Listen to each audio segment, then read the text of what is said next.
Hold hands and close your eyes. It's midnight, and you're listening to the Ghost Story Guys. Welcome to the Ghost Story Guys. I'm Brennan Storr. I'm Ian Gibbs. And this is a show where we talk about spooks, specters, and all the other things watching us from the shadows beyond the campfire. Some conversations only make sense after the sun is set, and this is most definitely one. Thanks for tuning in. This is episode number 44, and we're coming to you from that tiny mountain cabin you dream about, but can never quite reach. How you doing, Ian? I'm doing well. Brennan, how are you doing?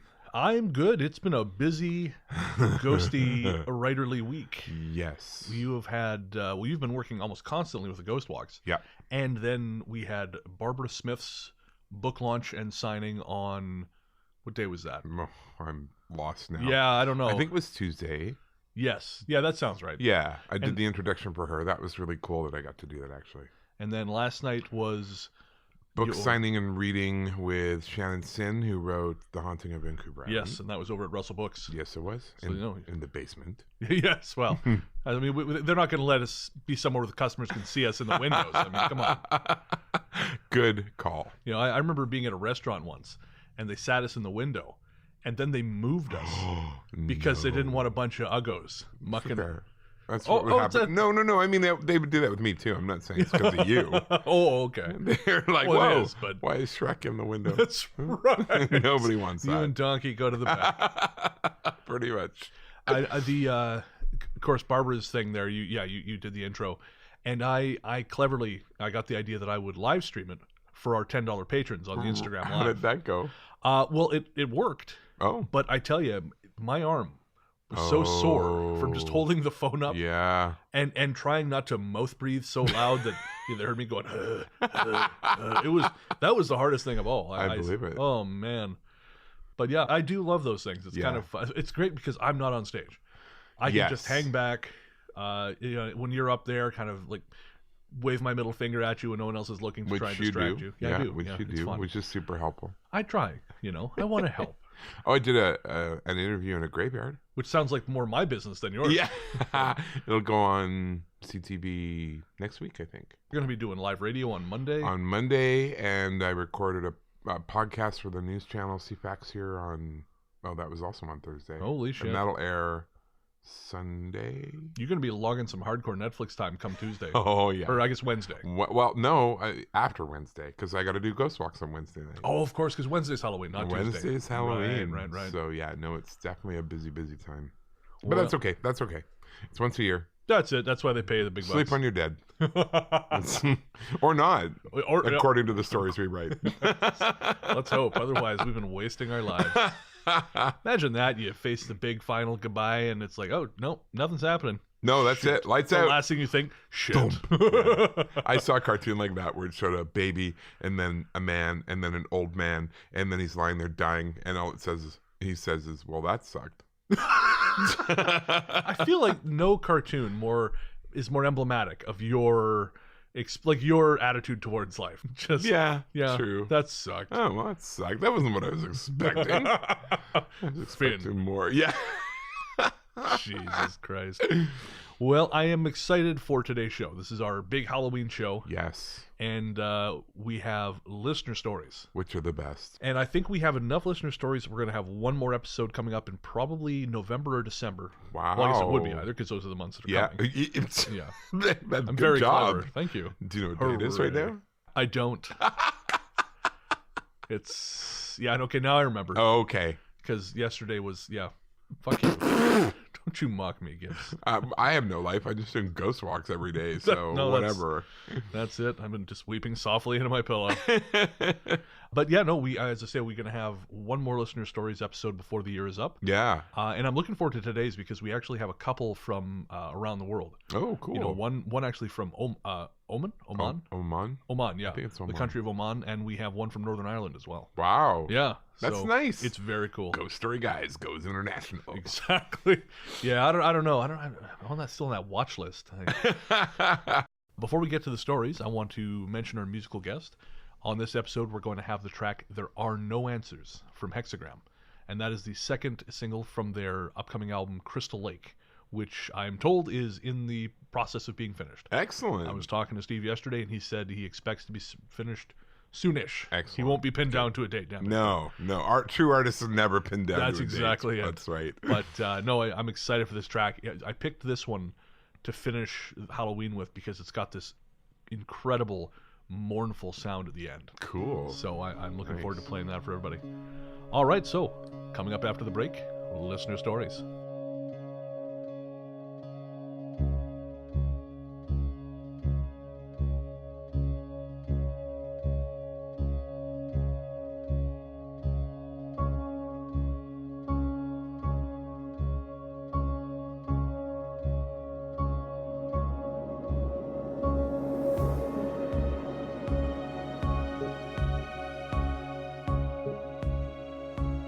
Welcome back.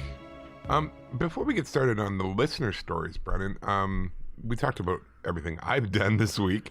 You were in Revelstoke. Anything exciting going on there? Well, we talked a little bit about it on the bonus episode. I spoke to the high school classes. Right, It was a lot of fun. Yeah, good. They were super cool.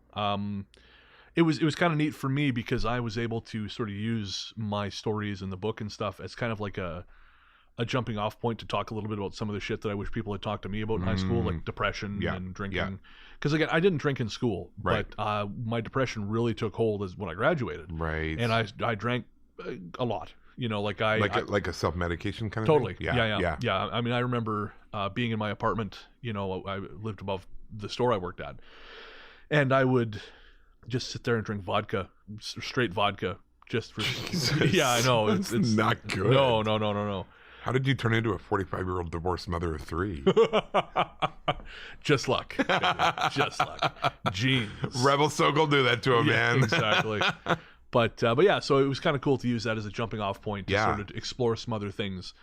Other than that, I've told you these stories, and I did have something strange happen. So we've talked before a little bit about, obviously with my book and all that stuff. I mean, You wrote a book? I did. What's it called? A Strange Little Place. Nice. Available everywhere. Fine books are sold. Really, though? Mostly Amazon. Anyway. It's actually, honestly, it's in chapters. In Nanaimo. In Nanaimo. Yes. Which I love. Which is great. Funny enough, it's sold really well back east. Oh, So wow. it's on store shelves, or at least it was last I checked, in Toronto, all around there. It just, on the West Coast, it didn't sell. Which is where you would think it would sell. Well, we were talking to Tori about this last night, and Yeah. she thinks it's because Llewellyn probably has great rep coverage. In the eastern part of Canada, because that's where all the people are. Yeah, exactly. That actually makes and it's not perfect far sense. from where they're located, right? I mean, they're, Right, of they're in course. Minnesota. Yeah. So they would have coverage over there. And say it course. sold well, you know, okay, the book didn't sell well, but when it sold down in the States. Right. And again, weirdly, Australia. I love that. Oh, me too. Anyway, so this time in Revelstoke, but things yes. were different, weren't they? The last 2 times I've been back to Revelstoke, things have been different for me. I've only been back twice this year. This is actually the least amount of time I've spent in Revelstoke since moving 11 years ago. Oh, wow. And that's just partially been a function of mostly money, actually. Yeah, I mean, yeah. you know, I've been broke for a lot of the year, and that's thankfully getting better now. But yeah, so I haven't really been able to travel. When I was there in the summer, and I might have even mentioned this on the show, I can't remember, it was really dark, like unusually dark even for Revelstoke. Mhm. Like physically dark. Physically dark. Yeah. Yeah. And so this time, it was more so. Oh, wow. So I got into town about 10:30 at night, and I crossed the bridge, and it never occurred to me before that crossing the bridge was sort of like, Literally crossing the bridge to another place. Exactly. Yeah. It was, you know, as metaphorical as it was literal. Yeah, and yeah. especially because I think there is a real power in the Columbia River. And this bridge goes across the river. It does. It's not like a valley or something. No, It's it goes river. across the Columbia Right, River. Right. Well, rivers usually are. Yeah, that's like it. Pretty high sources. Yeah. So anyways, I got to I stay up with my aunt when I'm in town. Right. So I went to her place, dropped my stuff off, had a chat with her, and then she went to bed, and I had to get some food because I hadn't eaten. I ended up And going. you only eat at night. Well, I'm only ever awake He at only night half the feeds time. at night. Yeah. That's right. Yeah, your thing sounds cooler. But I ended up at 7-Eleven because there's not much open in Revelstoke at that time of night, and did what I was doing. Went back to my aunt's place, and I crashed because I had to be up early the next morning. Now, ordinarily... Early for like regular people? Oh, no, early for me. Oh, okay. I had to be out of the house by 9 a.m. I woke up usually at 9:30. So anyways, I crashed out. Now, the thing is, I don't sleep very well in my aunt's house. I never really have. And so this time I thought, maybe I'll try doing the thing you suggested, right? Which I do sometimes at home, yeah. Where it's sort of imagining a box of light, yeah, sort of surrounding the bed, yeah. And it works because as soon as I did it, I felt relaxed, good, and I fell right asleep. It's all about intention. Then I had a dream. Uh-oh. I had a dream that I was in a white box that in the dream was almost like the back of a Jeep. Oh wow! And I opened the door to step outside, right. And outside was woods. Everywhere were trees. Right. And then there was this huge shadow thing that looked like a dinosaur. Mm-hmm. And I jumped back into the box. Shut the door. And it started trying to hammer its way into the box with its head. Oh, jeez.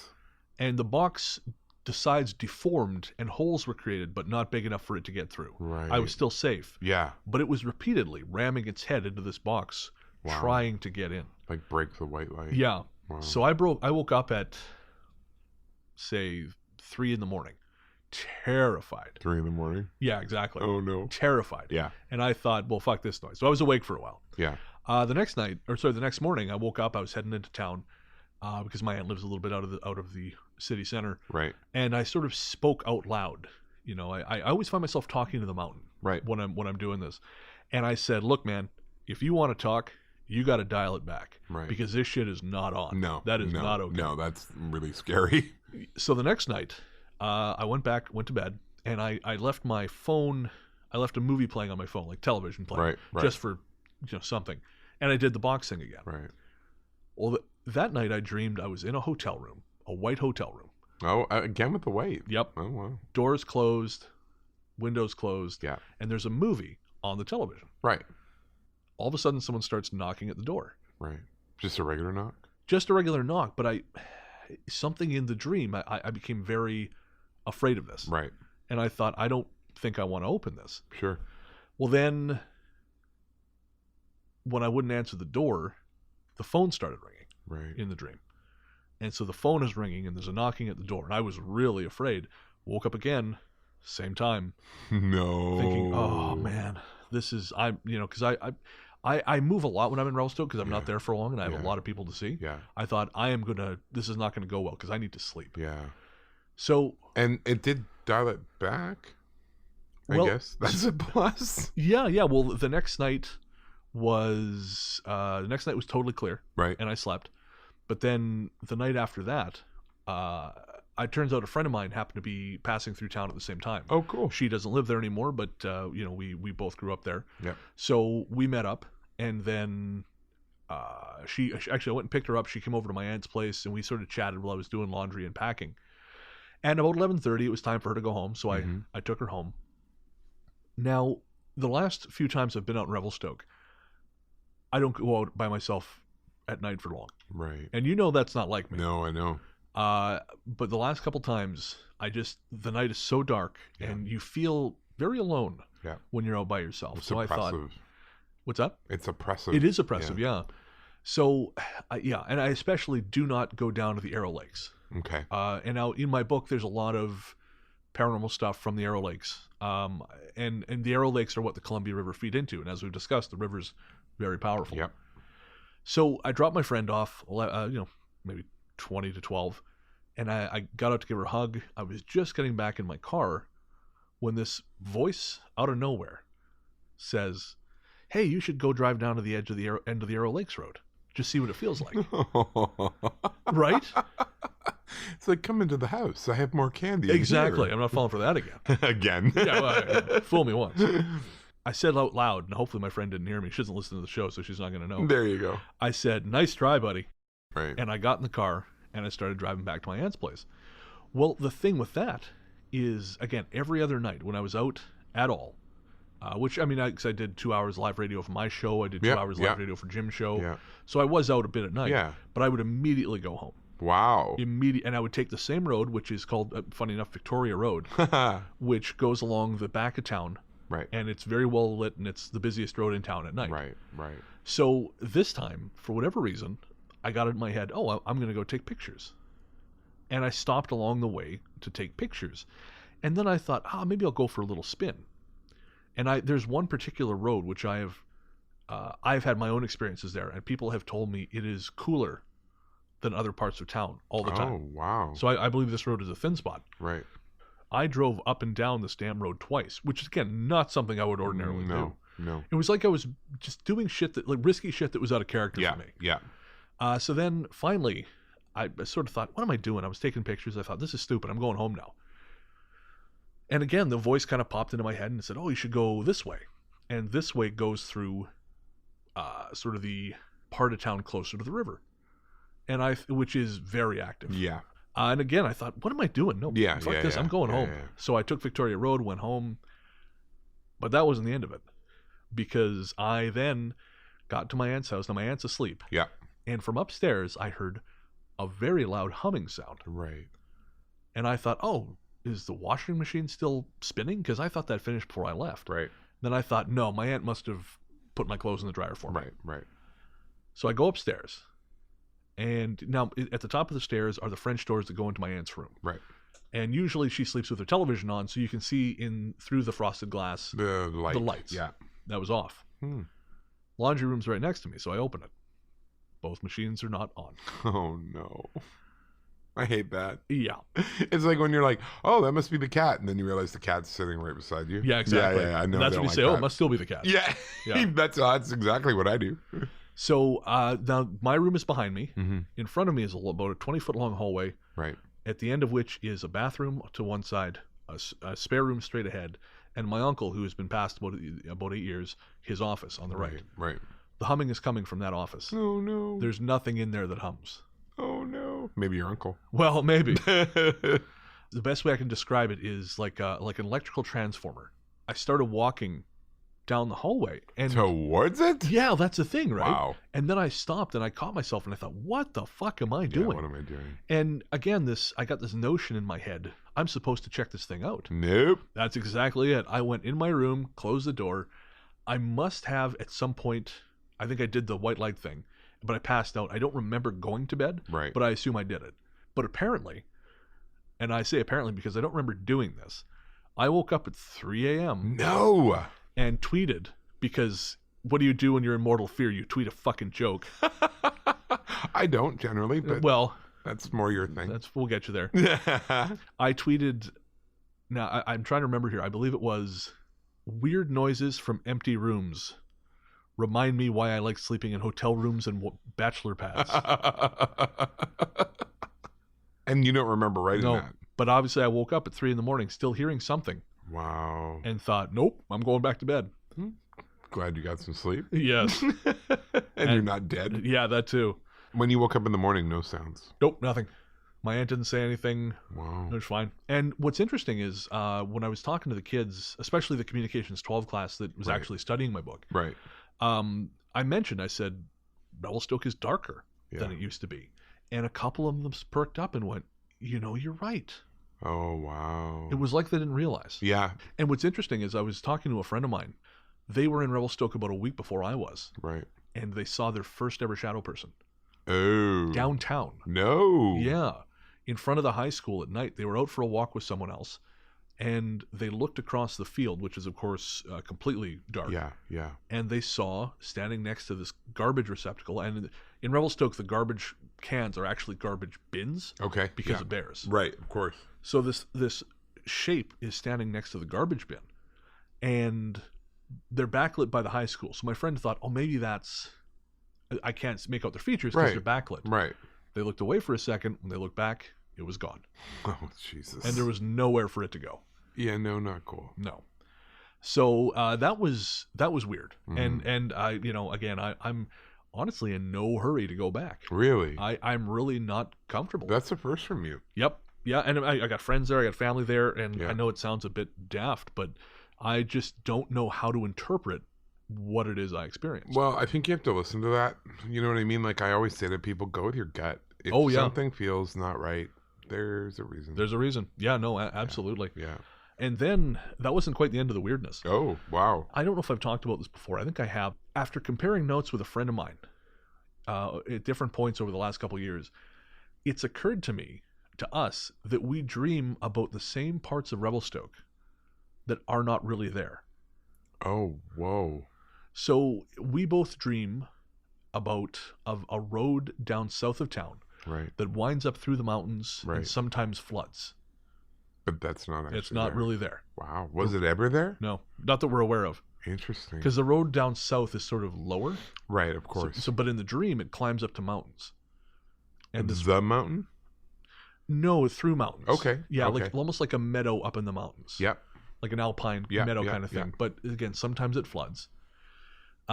We also realize, and I've talked on the show before, I think, about the dream I've had where I have a dream where I follow some kids down. Do you mind if I tell the story quick? No, please. So years ago, before I had any interest in any paranormal things, I had this dream about being back in Revelstoke, filling up my gas at this gas station, which is no longer there. It's never been a gas station as long as I've been alive, but whatever, I'm filling it up. What's important though is it's next to a building that my mother used to work in. Okay. Is really in a part of town that is probably the most heavily haunted part of town that I'm aware of. Okay. So in the dream, I'm filling my car, and these two kids come out from between the gas station and the building where my mother used to work. And now there's a hill back there. And in the dream, I recognize them as kids who used to come into our store. Right. So we're chatting, and I ask what they've been up to, and they say, well, our parents would love to see you. You should go visit them. Come visit them. So I tell them, okay, I will. Yeah, get in the car, and I'll drive us there. And the kids say, oh, no. Let's walk. And the little boy says, I made a path. And I said, oh, you made a path, eh? And he goes, yeah, I made a path. So I follow them between the two buildings. No, bad news bears. Yeah. And then their eyes go black. Yes. I follow them between the two buildings, and there are steps set into the hillside. And that's a very steep hill. I've been back there. It is actually a hill. But there are these steps set into the hillside. And the steps are wooden planks with some kind of stamped tin plate in the middle of them. Yeah. I don't remember what was on there. I just remember it was a stamped tin plate. And the railing is a heavy chain hung between wooden posts. So the stairs are so steep, I can only pay attention to the stairs. But at some point I hear rushing water. Right. Almost like a waterfall. Yeah. At the bottom of the stairs, we step out. Right. And there's hedges.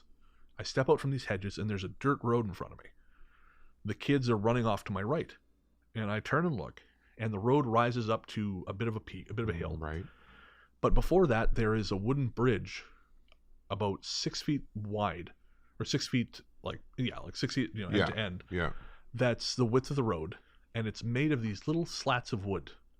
And I can't see what it's over. Right. But the kids run over the bridge. So I cross over it.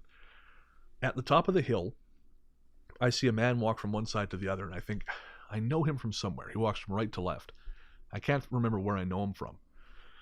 So I get to the top of the hill, and the kids say, come on, and they run off to my right, which is down and out of sight. I turn to look to my left, and I see Revelstoke in the distance, and I think, how the fuck did we get this far away? But I think there are only 4 roads in and out of the city. There's north, south, east, west. Right. And the road I'm on drops out of sight, and then in the distance joins up with Revelstoke. And I'm thinking, I don't know that road. I know all the roads. I don't know that one. Yeah. But the kids keep calling me. So I go to my right, and I start going down this hill. Now, as I go down the hill, I'm realizing I'm going into a long mountain valley. Right. And the road is sort of gravel, and it's lined with little huts and houses along the left side. Oh, wow. In the distance, I see mountains just going on forever, and the sun is setting. So the shadows are starting to gather in the valley. Yep. And the kids eventually stop at a house right at the end of the row. Right. And it's quite a large house. But before I get there, I pass this little hut, and I realize as I'm looking through the open doorway that inside this hut is a weird mishmash of styles. Right. There's a brand new, sort of like Airstream looking refrigerator with an 1800s log stove. It's just a weird combination of things. Yeah. And for a moment, I think I see a heavyset woman at one of the stove, but I can see through her. And then she's not there anymore. Mm-hmm. So I get to the end of the road, and the kids are there, and their parents are there, and they say, hey, how's it going, all this shit? And whenever I ask them how they've been, they sound to go, let's talk about you. So finally they invite us in for dinner. They said, we're just about to eat. Would you like to come in? And now in the dream, there is someone else with me. I don't know who it is. Right. But they invite us in, and I say, sure, yeah, sounds good. So we go inside, and the dining room is long and narrow with, I think, a bar at the far end. Okay. In the corner, like a covered bar. There's wood paneling along one wall, along that left side, and there's like a bench seats with a long table. To the right are huge windows that look down the valley. Right. And I can see that it's getting dark. At this point, the sun is set, and it's getting darker and darker. And all I really remember is that we sat down to a table full of food, and I remember, these big, soft chocolate chunk cookies.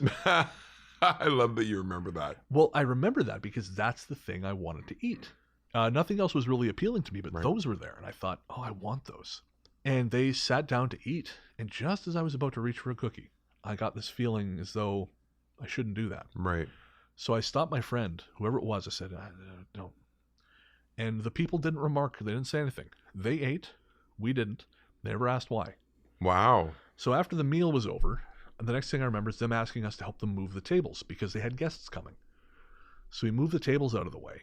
Now at this point, I'm standing at the far end of this dining room. The sun has set completely. The moon has risen. Right. And there's moonlight coming through these windows, lighting the room. That's the only light. There's no electrical light, but it's very, very bright rather. As people start coming in, I recognize among them a woman who looks like the heavyset woman. Right. I saw. And everyone, somewhere there's music, and everyone starts dancing. And as they pass through the moonlight, they become transparent. Ooh. And I realize they're all dead. Right. The reason these people don't want to talk about what they've been up to, I remember they died in a car accident. They're dead. Wow. This is the land of the dead. That's why I wasn't supposed to eat their food, because that's for them, and if you eat it, you stay. Yeah. As I have this realization, the dancers move faster and faster and faster, and then I woke up. So, yikes. Strong dream. Very powerful. Yeah, very strong dream. One of the strongest ones I remember even years later. So I'm talking to my friend about this. Or sorry, no, not that. I'm just talking to my friend. This is, like, I want to say Christmas 2014. We're in Revelstoke, we're out for a walk one night. And they say to me, I keep having these dreams about a sort of a fantasy valley that's not really there. And you're like, what? Well, no, I didn't make the connection at first. Oh, okay. But they said, they point across the river, and they said it's just in front of that mountain. Or just between that hill and the mountain behind it. But of course, it's not really there. Yeah. So I thought, okay, that's interesting. Because I'm fascinated by dreams. But once I was back in Victoria, I was driving around and it clicked in my head. When I look back at Revelstoke in my dream, that put me exactly where they dreamed their valley is. Wow. It's the same place. Wow. So that's 2. Holy cats. Third one happened when I was visiting them on the return trip. Right. We both dream about a high a road that climbs very high going up a hill that goes to the dam. Now there is a big hydroelectric dam north of Revelstoke. Right. Road looks nothing like this. But we both dream about this different version of the road. And we talked about, we compared details, and it's the same place. The only difference is I've made it to the dam. He's always woken up before he's gotten there. Interesting. And in the dream, the dam is a jumping off point. It's almost like the dam is also some kind of ferry terminal, or right. It's hard to explain. Like some place that from there you go somewhere else. Which would make sense. I mean, what are they producing there? Oh, of course, electricity. Huge amounts of power. Interesting. That had never occurred to me. That makes sense to me, yeah. Wow. Okay. So there you go. Cool. So weird Revelstoke, man. I don't know. Very weird. I have still never been there. We got to get you there. I know. I want to see it. I want a personal Brennan tour of all the weird. Yeah. Yeah. Well, I'm sure it'll happen one of these days. That's cool. All right. So let's get into some of these listener stories. How about you take this first one? The story's from Ghost Story Guy's friend Flo, and it takes place in the country of Oman. That's how we're saying that? Yeah, we'll go with that. All right. For some reason, my parents would never tell me the specific city where they lived. My father had been hired as an accountant by one of the international hotel chains who had locations in Oman. Sorry, I cannot give specific names. My older sister was around 9 or 10 at the time, and my youngest sister maybe 2 or 3 years old. I was not yet born. When my family arrived in Oman, there was not enough room in the hotel staff quarters to house the whole family, so the hotel provided temporary housing near the hotel. That's where my family members had a brush with the paranormal. Let's start with my dad's side, since he only had a handful of experiences. He used to leave early in the morning and come back late at night, which meant he hardly had any time to spend with his kids.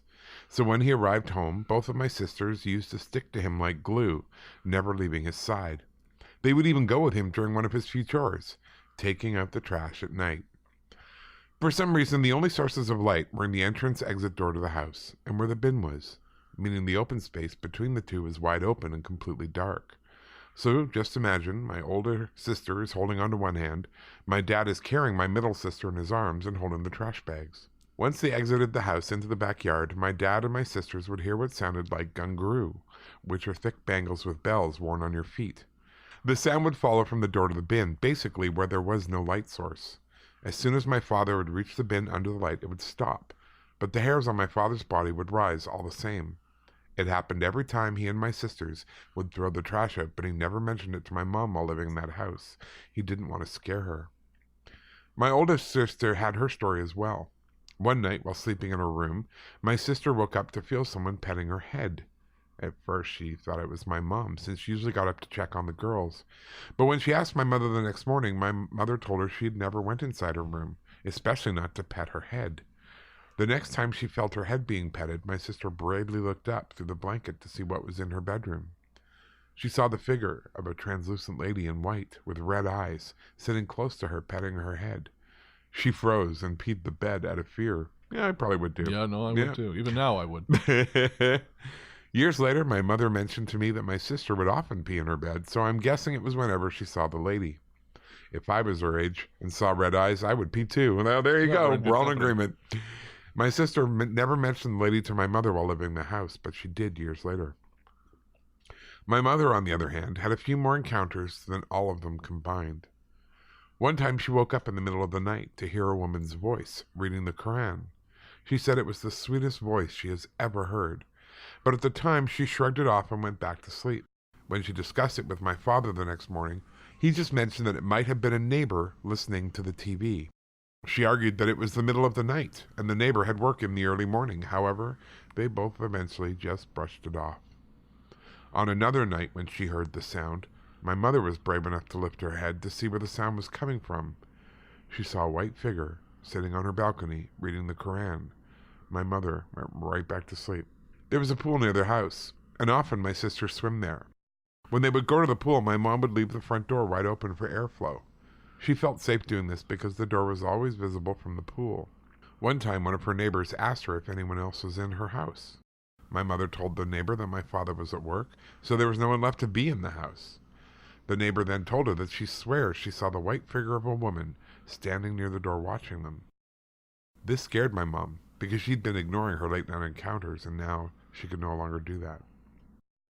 One night, my father was very sick with a high fever. My mother was trying her best to take care of him. She would wake up several times through the night to make sure he was comfortable. One of the times she woke up, she saw a white layer sleeping on top of my father, like another blanket on top of his actual blankets. She quickly nudged my dad to move to the side, then pulled the blanket out, shook it, and then put it back on top of him again. She did not see the figure after that. Back then, my middle sister was very fussy and used to cry constantly throughout the day. My mother hardly used to get any work done, and even found it difficult to get to the bathroom. The only way my mother would get any relief, no pun intended, was to put my sister in her crib. The crib would come up to her chin, so there's no way she could climb out. One day my mother really had to go to the bathroom, but being a baby, my sister was crying and being clingy, so my mother had to put her in the crib. My mother had just sat down on the toilet when she heard my sister banging on the washroom door, crying her head off. My mother's blood ran cold because there was no way my sister could have climbed out of the crib. She opened the bathroom door to see if there was an intruder in the house who'd come in, and she eventually searched the whole house, carrying my sister in her arms, finding no one. My older sister was at school, and my dad was at work at that time. She and the baby were home alone. When my dad came home that night, my mother had told him the story, but he could not believe it. He even knew the baby could not escape the crib. There was no way out unless someone had picked her up. Many times afterwards, my parents would leave my sister in the crib and wait to see if she somehow climbed out, but she never did. My parents were always baffled by that situation. After that first encounter, every day my mother would tell my father to send her back home because she wanted to leave this haunted place. Eventually, they did move out and stayed in the hotel staff's housing. No more paranormal stuff happened after that. Wow. Yeah. That kind of makes me think about the jinn. Yeah. Because I know in that region they are, very, very, very much considered like a force of nature, a very real thing, a very present thing. Like the Fae, right? Yeah, exactly. That was sort of in the Middle East, their version of the Fae. And I was talking to Steve and Rachel about this actually. Right. Somehow they had just been listening to a podcast about the jinn. Oh wow. And then I found this when going through the email. Cool. And it's fascinating because there's also these parallels between not only jinn lore and fairy lore, as nature spirits, but in UFO encounters. Oh. If you look in, I think it's Robert Lebling's Legends of the Fire Spirits, right, in which he sort of talks a lot about the jinn.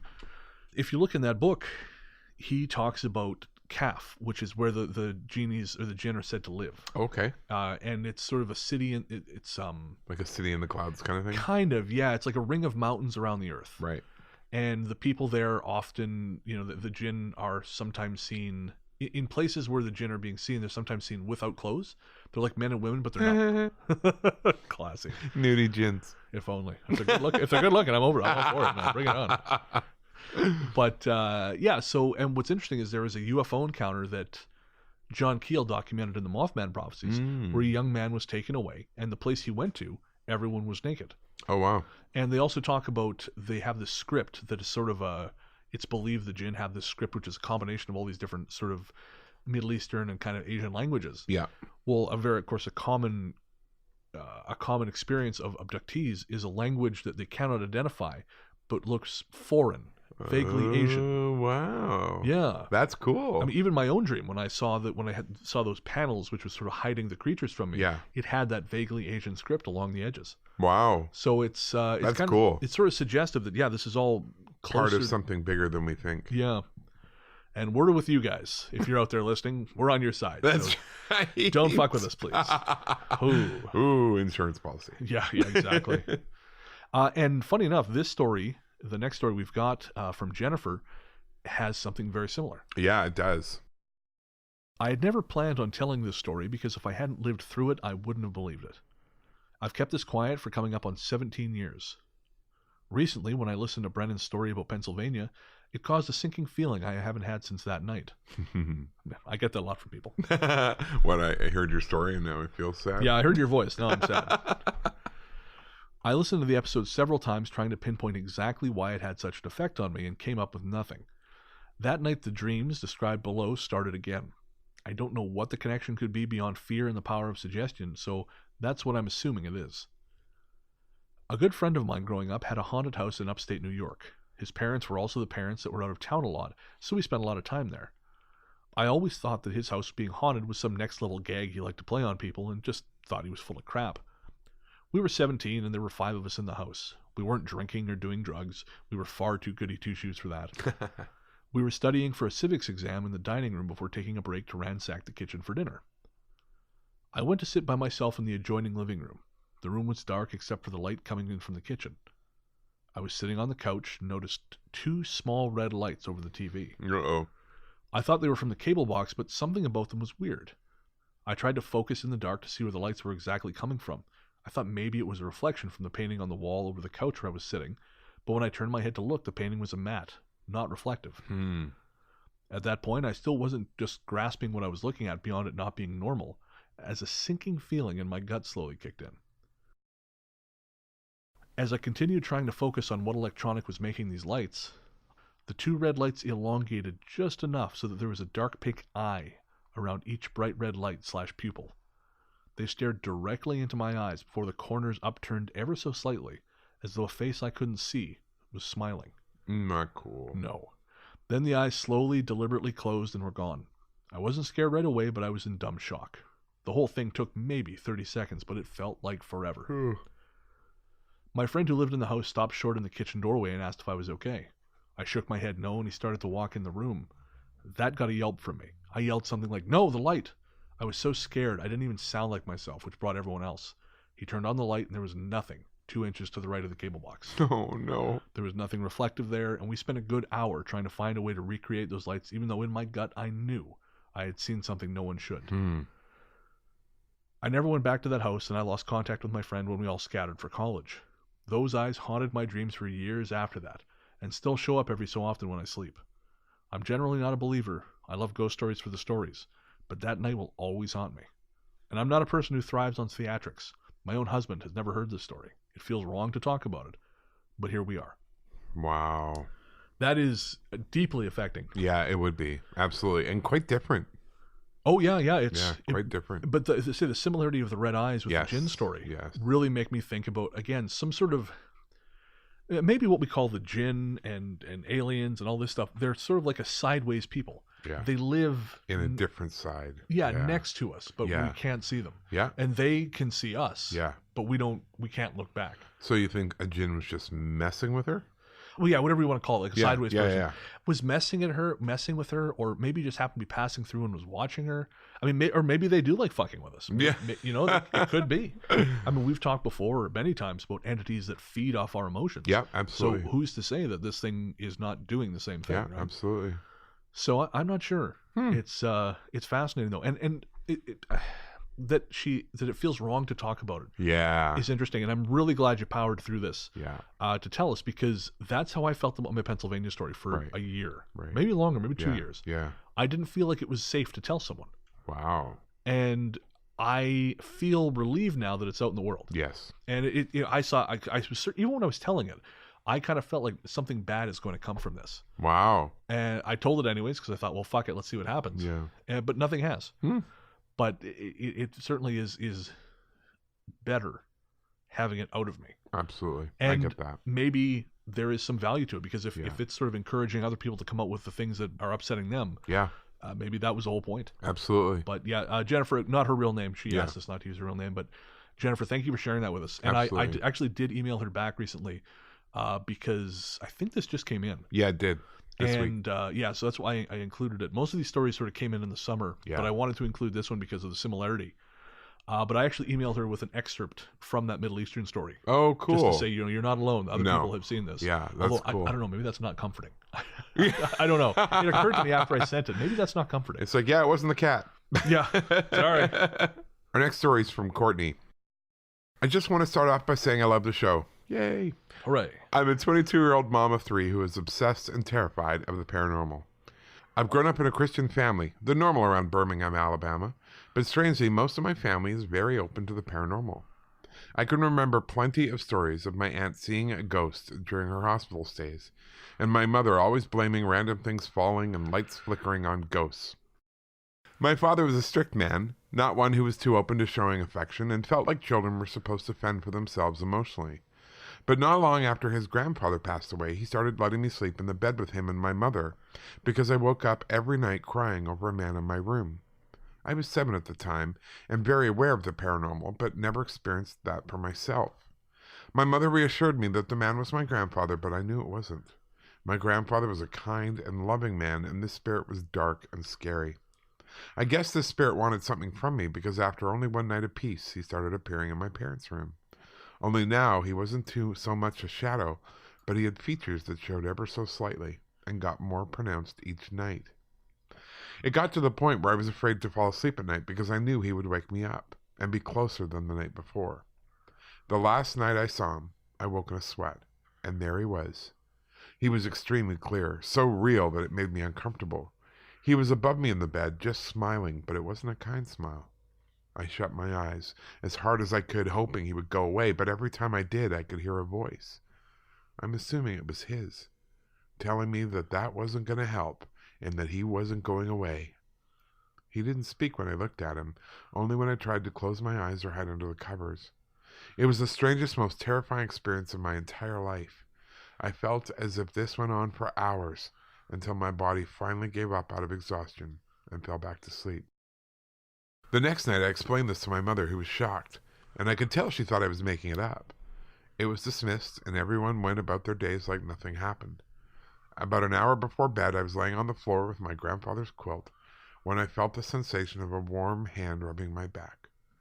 When I looked to see who was behind me, there was no one there. From that night on, I never saw that man again. In my heart, I believe my sweet grandfather had his hand in ending whatever was going on, and I'm forever grateful for him. Huh. That's cool. That is cool. Yeah, I wonder what the hell that was.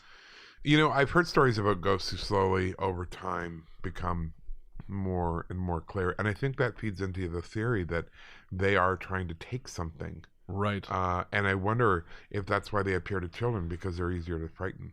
That would make more sense. And make sense. And they don't jump to trying to explain it away. Right. Children just accept what they see. That's a good point. Yeah, maybe. Interesting.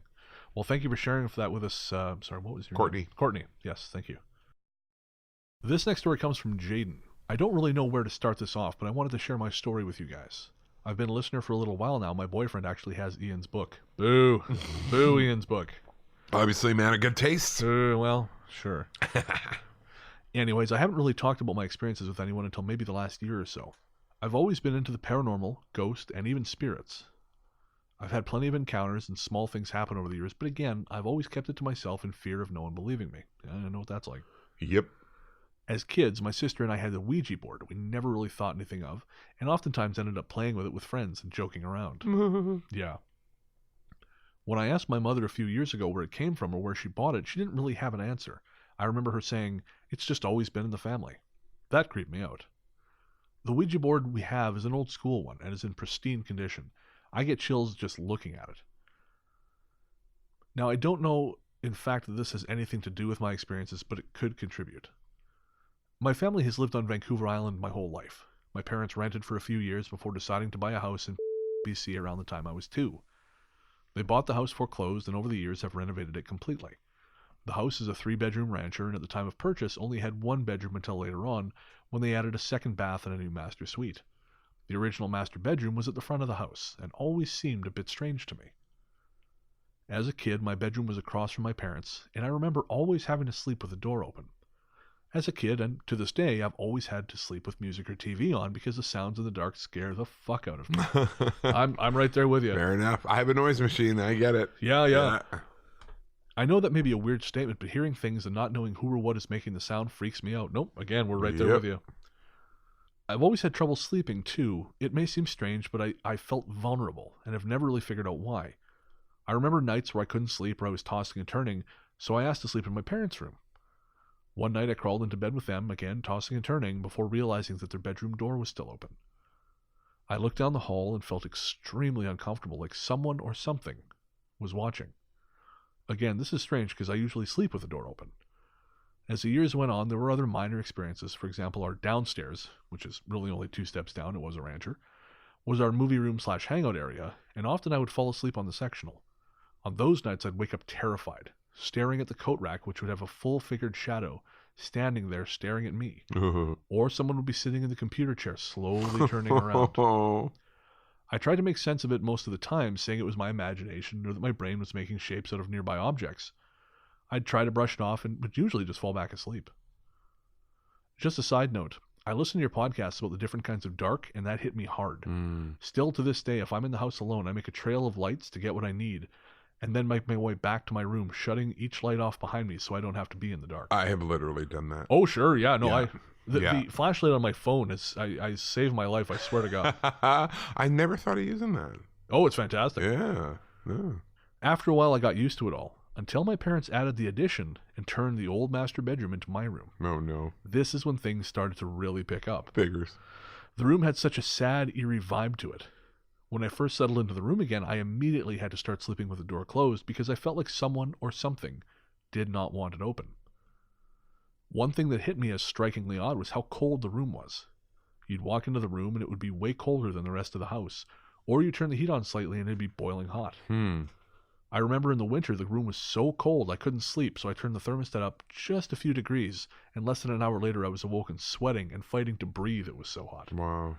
I remember telling my parents and them saying that the meter had been hooked up backwards and they were going to have someone check it out. It didn't stop though. The room remains freezing cold even in the warmest of days.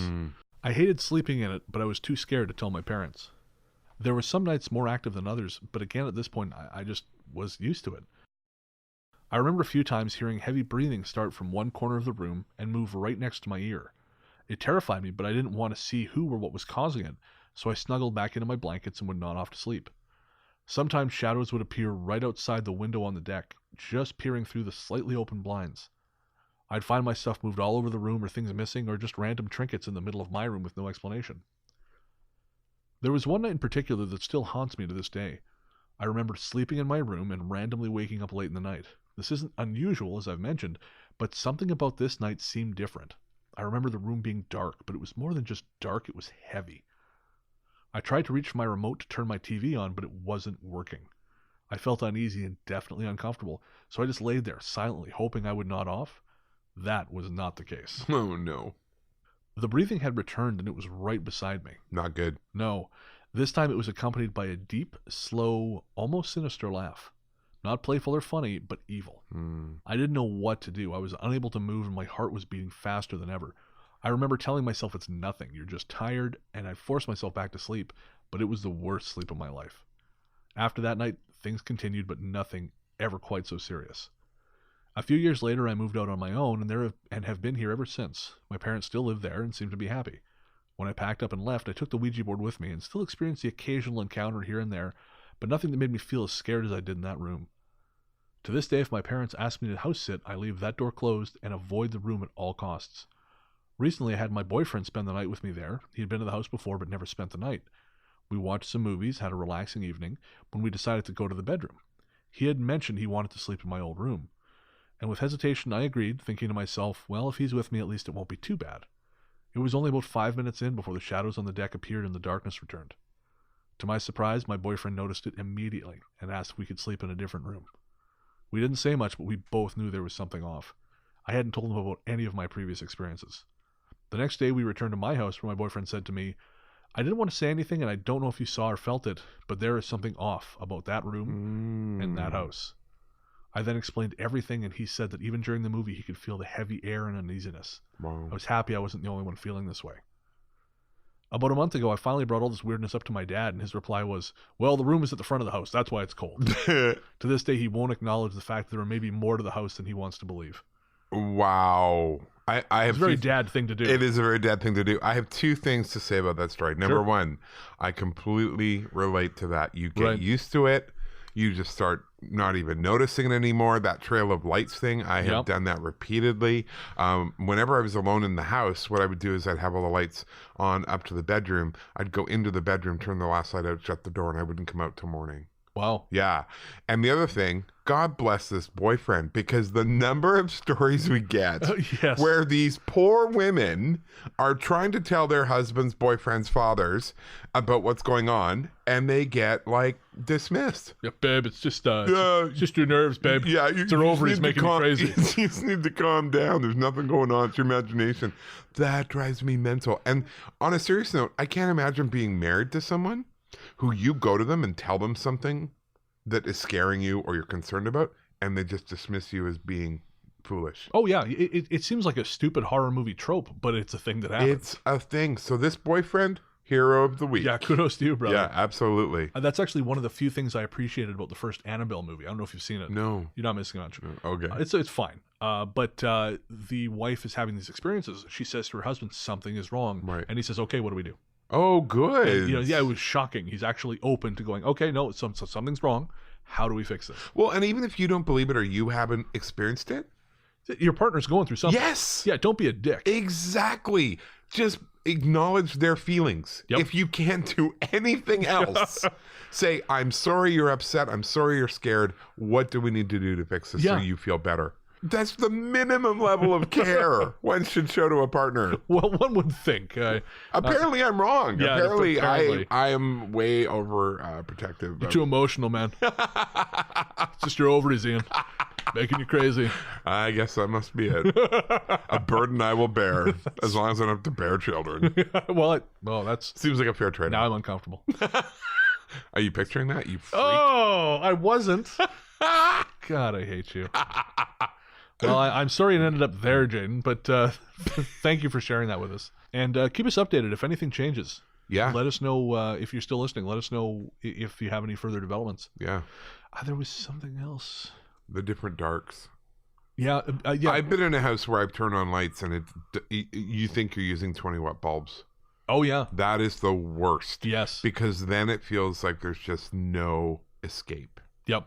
Because it's dim, you can feel it, you know it. Well, the TV light, the television remote not working.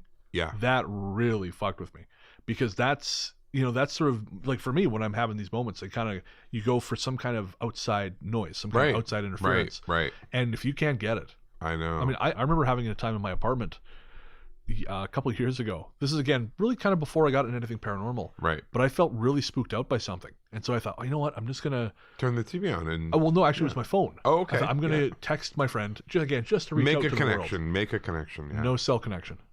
Really? Yep. And you live in, like, downtown Victoria. Yep. I've never had a problem connecting my cell phone here. The connection was weird. Gone. And it was gone the entire time that feeling was on me. Oh, like something was blocking it. Yeah. Wow.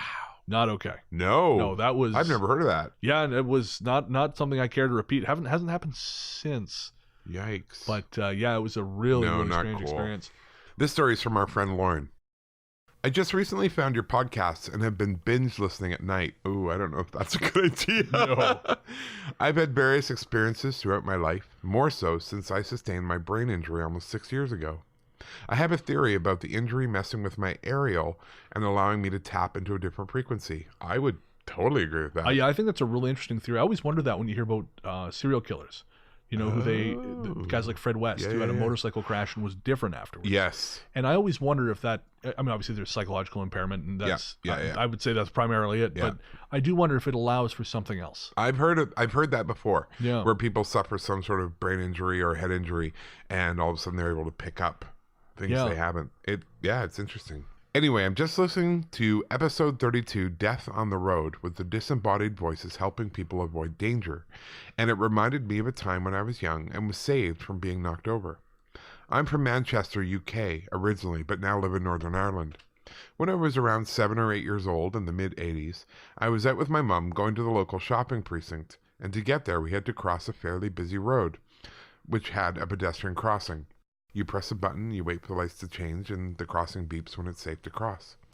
My mom and I had pressed the button, and the crossing started beeping, so we started to cross the road. Out of nowhere, a car came speeding towards us. I had no time to react, but I got dragged backwards by the collar by something unseen. My mom, from her perspective, said it looked like I was pulled with force so that my legs left the ground. I was being looked after because if this car had hit me, I would have been killed. Wow. I had that same experience. I remember you telling it on 32. But I got shoved. Right. Yeah. So that's cool. Someone else had that experience. So Laura also mentioned she'd had some experiences with the Fae. Yeah. And so she sent this first message in the summer. This one she just sent to us. And so I thought we'd include this here. Oh, cool. Just a bit of background. My history with the paranormal stretches back into my early teens in the late 80s, early 90s. I've always been fascinated with the unexplained, and being an avid reader, I found out as much as I can about subjects. Since I was about 15, I've been into witchcraft and folk magic. The idea of a village wise woman really chimes with me. Anyway, the tentacles of witchcraft dip into many and varied subjects: nature spirits, fairies, cryptids, banshees, etc. My encounter with the Fae happened about 2 summers ago. I live in the Northern Irish countryside and was doing a lot of work around the Fae at this point, leaving offerings, connecting with nature, and all that hippie jazz. One particularly beautiful sunny day, I was sat in the garden just relaxing. I was having a moment of complete oneness. One of those times where you just feel really connected and think, this is what life is all about. At that point, directly in front of me, about 5 feet away, something appeared in my line of vision. And when I say appeared, I mean appeared, just out of nowhere.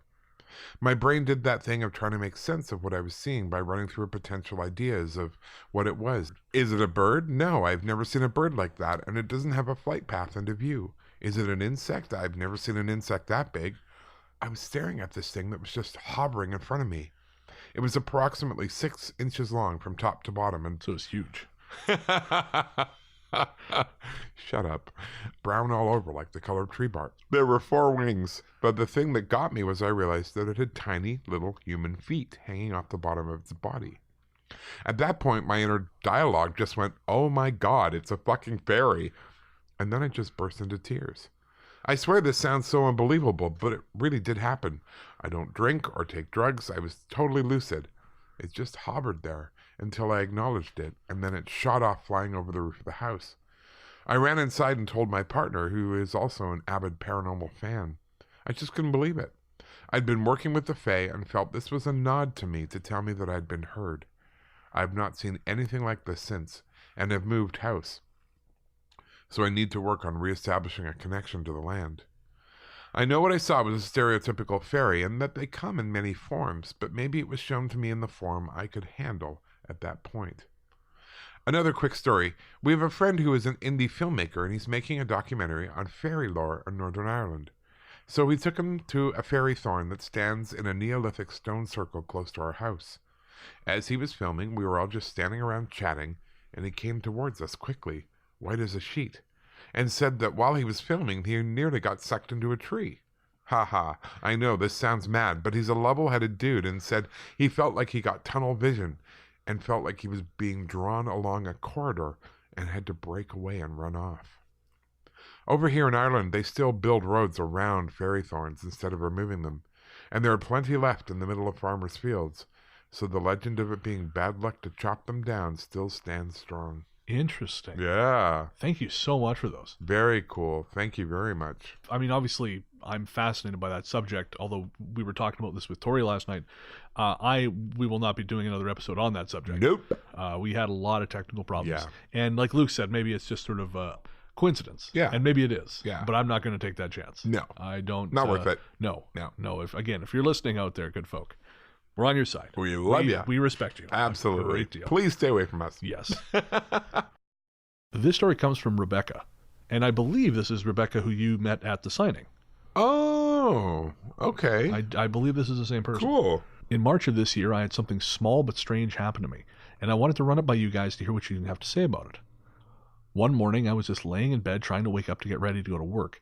It was around 7 a.m., and there was a soft light coming through the window when my desk lamp in the corner of my room came on. I didn't feel anything leading up to it or after it. It was kind of nice not having to turn it on myself. This desk lamp is touch sensitive. I don't have to push the button down, just tap on it to turn it on or turn it off. I didn't hear anything fall on it. I tried testing the items on my desk to see if I tapped them, the button would turn on. Nothing did. I was also thinking maybe it was wiring. Has this happened to anyone else? I should say I don't think I'm sensitive to anything paranormal, but I do believe they are out there. The house I live in has some history. 4 people have died in the house, and 1 person has died on the lawn. Wow. Where the hell do you live? I mean, 1 person I can understand, but 5 people on 1 property, that just seems sort of careless. Yeah. Well, you've got the book, so. There you go.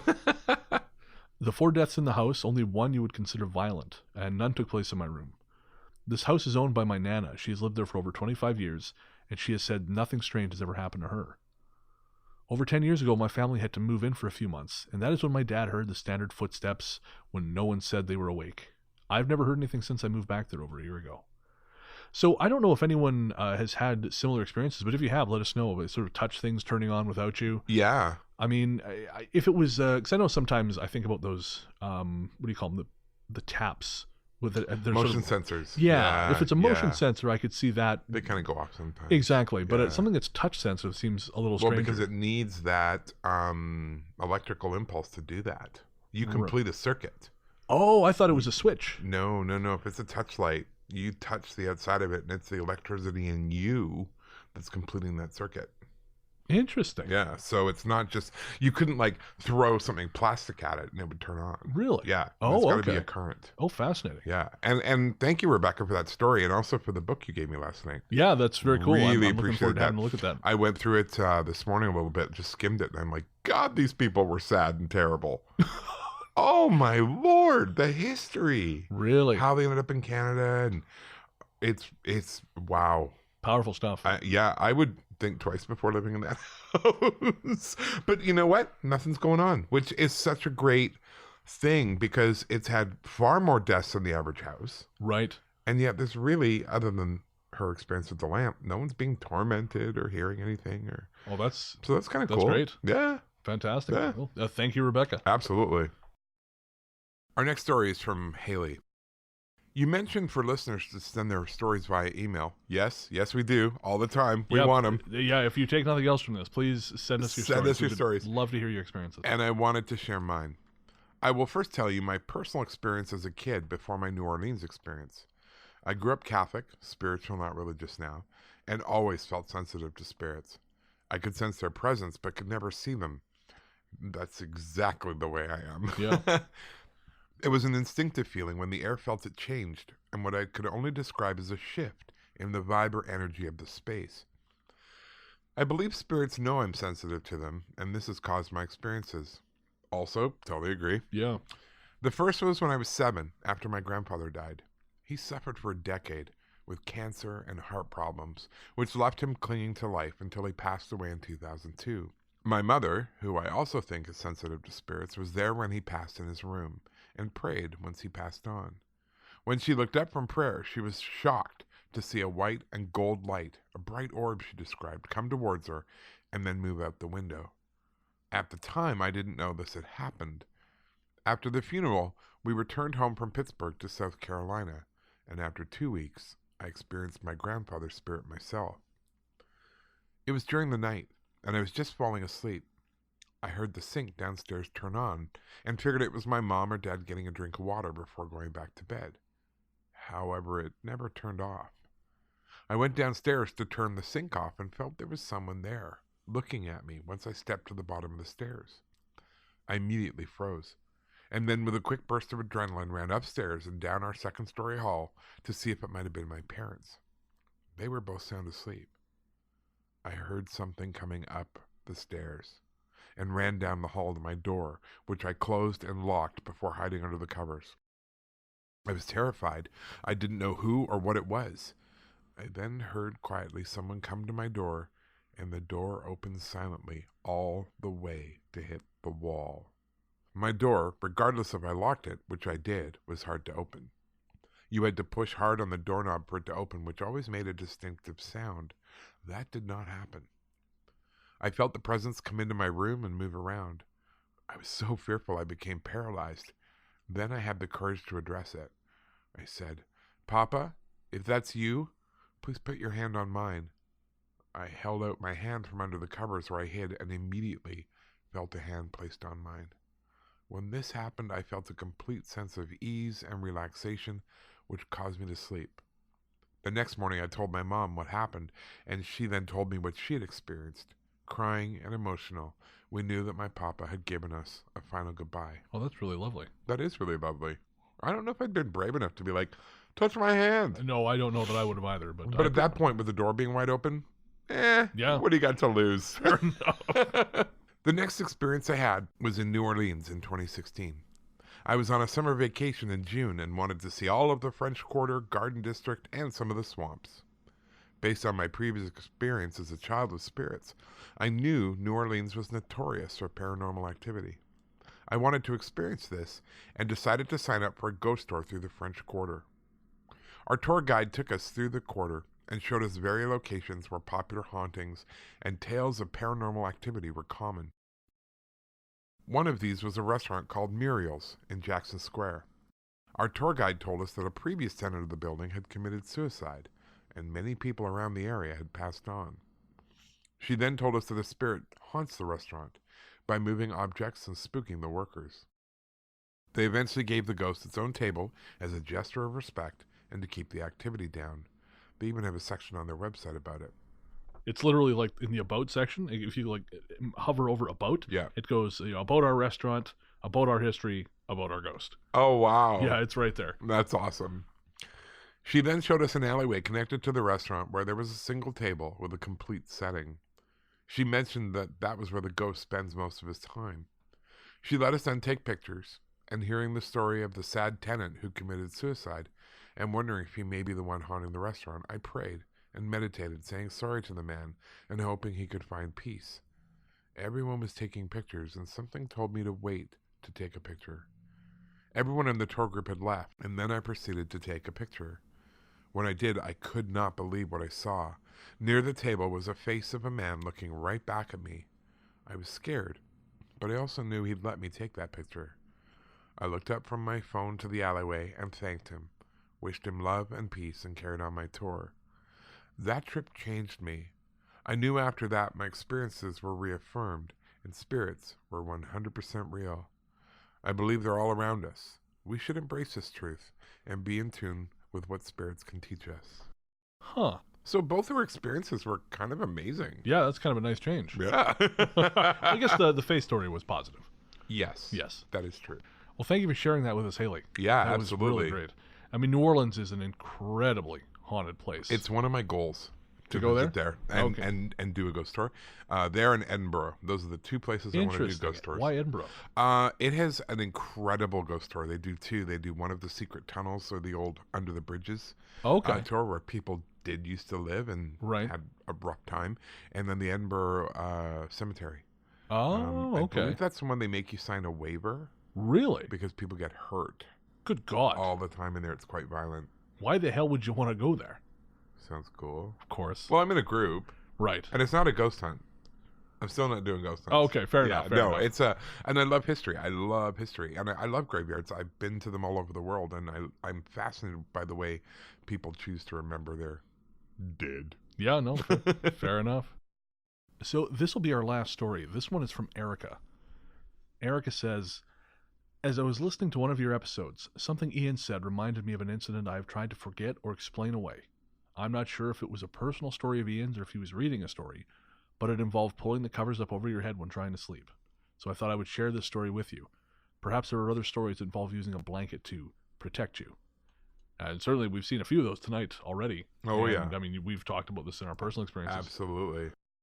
In summer of 1989, my mother, my siblings, and I left our small fishing village on Cape Breton Island and moved to Antigonish, Nova Scotia. We would be staying in town for the summer. The house we rented had 5 bedrooms, which meant everyone could have their own room, which was very exciting.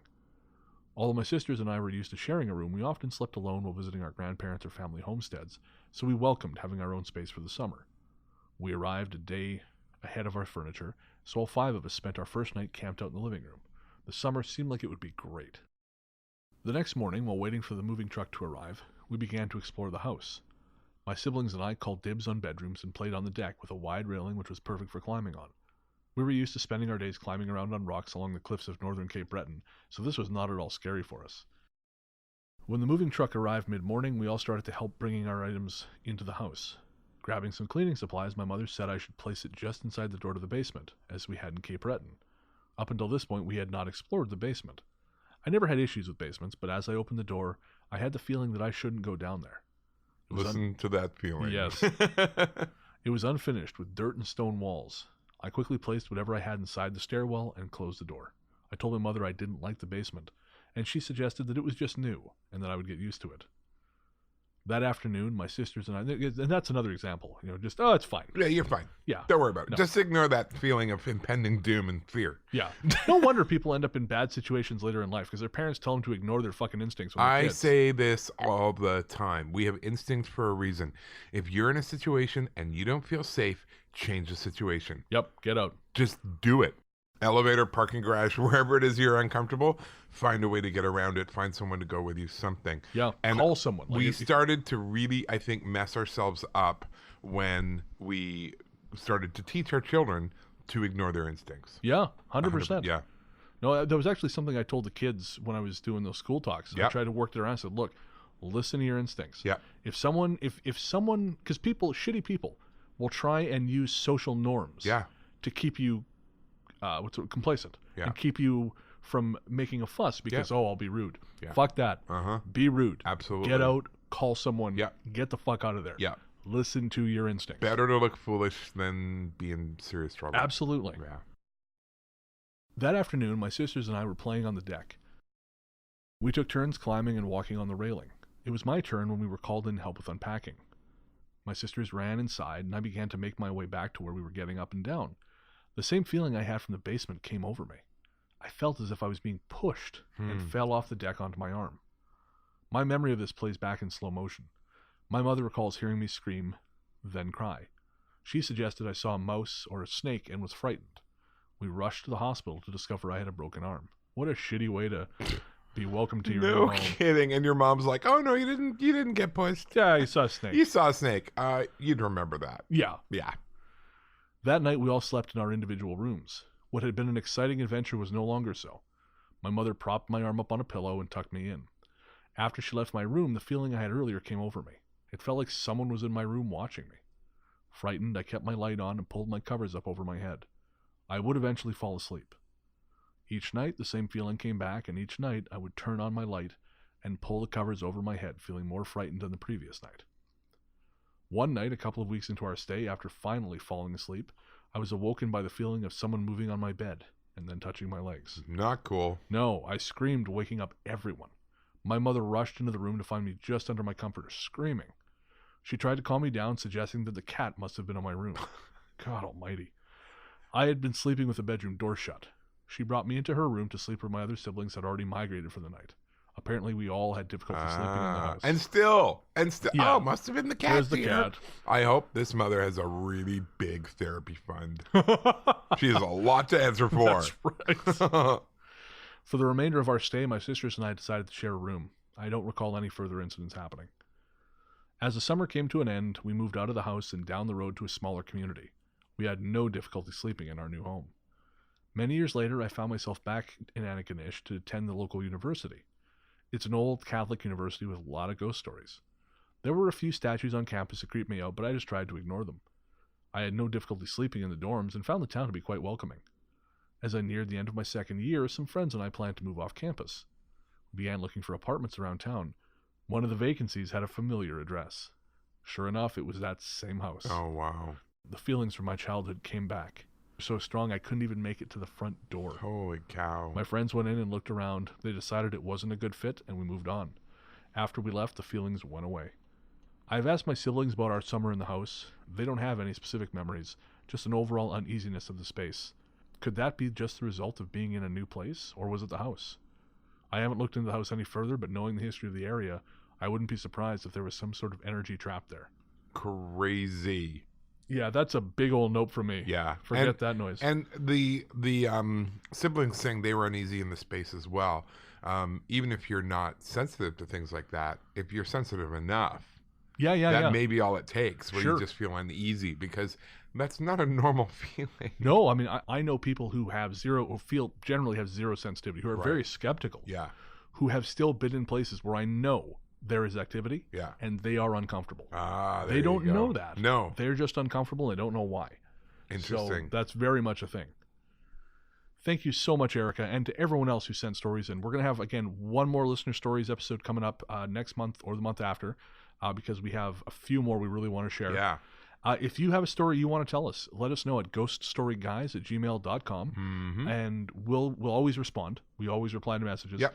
And as long as you're okay with it, we will eventually read your story on the show. And if you want us to change your name or mess up some of the more revealing details, let us know. We're happy to do 100%. Yeah, we've done that for a few of the stories here. We've removed a few of the identifying details. Yeah. I may even go back and edit out the town from one of them. Someone mentioned a specific town in Vancouver Island, and I might go back and maybe just take that out. I won't repeat the name.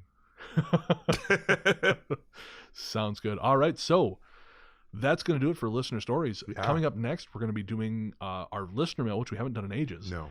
And our patron shoutouts and our patron Halloween giveaway. Woo!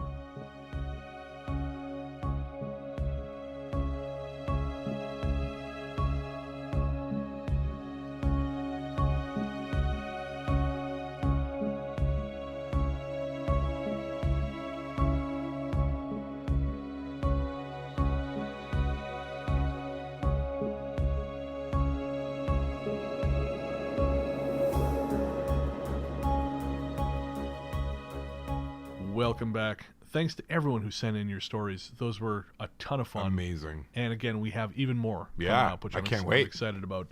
If you have a story you want to tell us, let us know at ghoststoryguys@gmail.com, and we will read your show. We'll read your story on air. Yeah. Of course, and if you want anything changed, any details, identifying details, we're happy to do that. Absolutely. Before we get to our patron shoutouts, I thought we'd do some listener mail. Our courteous and efficient staff is on call 24 hours a day to serve all your supernatural elimination needs. We're ready to believe you. So first up, we had an email from Frederick, who is currently a student of the Royal Military College of St. John in Quebec, and wanted to know if there are any ghost stories from there. I honestly don't know. And he brought up a really good point. There's ghost stories about the military college in Kingston, Ontario, because Right. Kingston is one of the most haunted cities in Canada. Right. And about Royal Roads here in Victoria. Of course. Tons. And I am ashamed to admit I've never even heard of that military college, but it could be because it's in Quebec, which other than Montreal and Old Quebec City is kind of a big black spot for me. Yeah, I just sort don't of know a lot. There's a dragon, and Yeah. the dragon's smoking a Galois, and he's got a beret on. Yes, and eating cheese maybe. Yeah, and he looks at all this with disdain. Of course. Yeah. Naturellement. But yeah, I don't know. I'm sorry. I wish I could help you. And if you do hear of any, let us know, because I'm always willing to learn. Yeah, I don't know. Actually, we have many listeners in Quebec, but Well, it's because we're English-speaking pig dogs. dogs. That's right. Sorry about that. Yes, but thank you so much for writing in, Frederick. Absolutely. And yeah, if anyone else knows, please let us know. If you have any stories from Quebec, we'd love to hear. Yeah. It's way the hell over there. It's that big thing in between Ontario and the rest of Canada. Yeah. The appendix of Canada.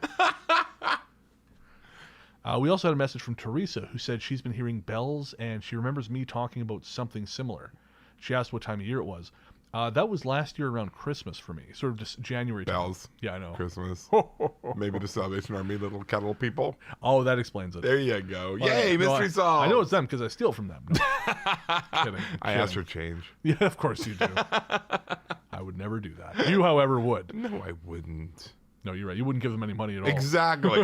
I know where it goes. Yeah, that's it. Yeah, Salvation Army, they have some opinions I'm not a fan of. No, me too. Yeah.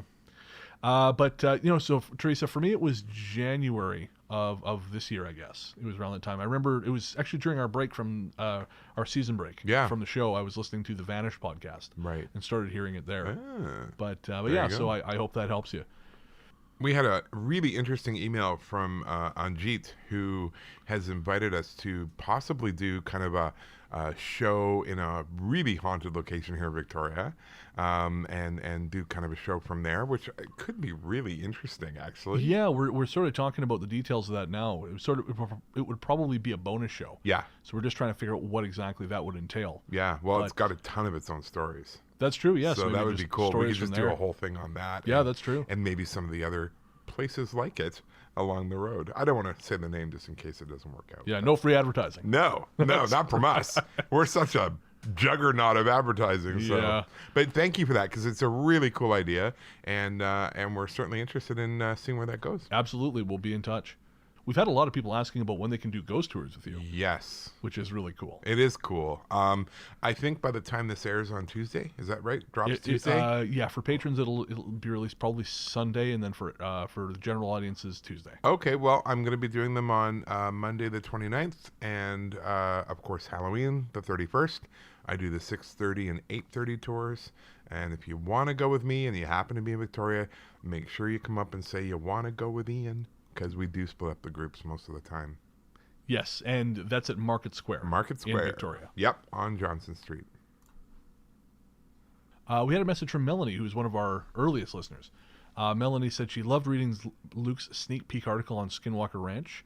And she said, given he's an aspiring filmmaker and given how no one else I know loves the things I love, I just got to ask if Steven Soderbergh's The Limey made any impression. The scene where Terrence Stamp stoically walks from stage left to stage right in front of a gigantic cement wall was life-changing. Watching it increased my credit score, decreased my cholesterol count, and extended my life expectancy by 4 days. I'll have to ask Luke about that. I loved The Limey.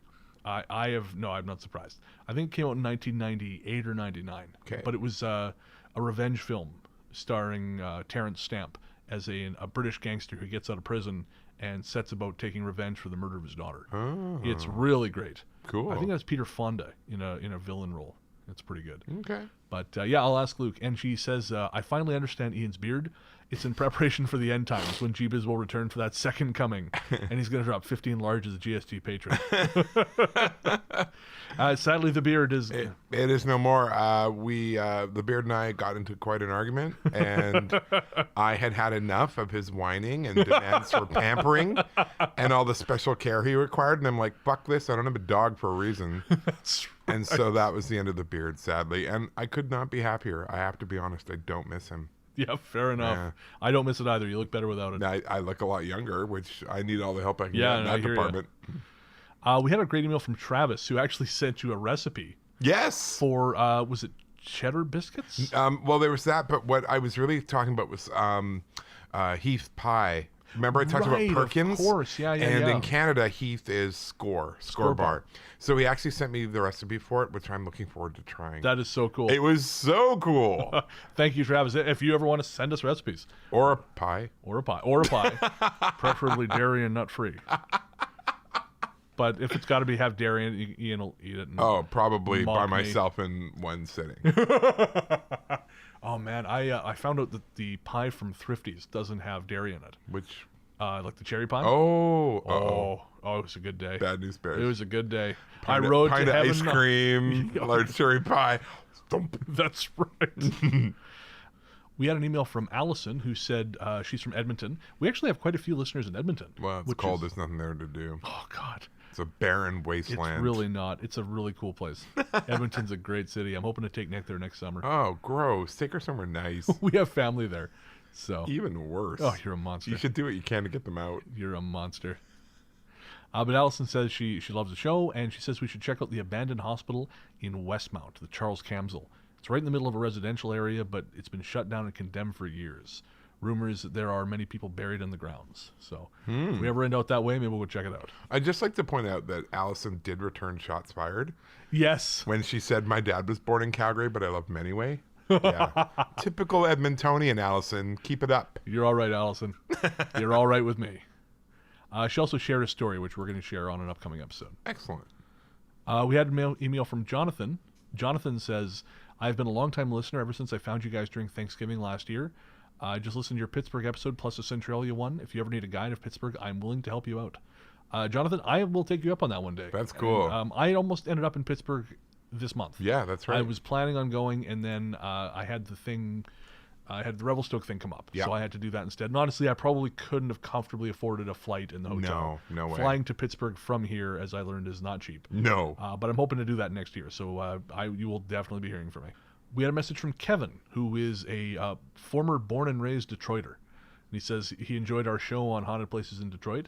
He says he learned things from that show even I have never heard of in the 30 years he lived in the city. That's awesome. And he says, I will say Detroit isn't as bad as you made it out to be. And I've heard that from a few people now. Yes. A few people have said we laid it on a bit thick. Well, smack down to you, Brennan, because you were pounding on there. Yeah. I've never been there. So, No, neither have I. Oh, so here we are being the authority on Detroit. That's it. Yeah, it's fine. It's fine. But thank you very much, Kevin. Yeah.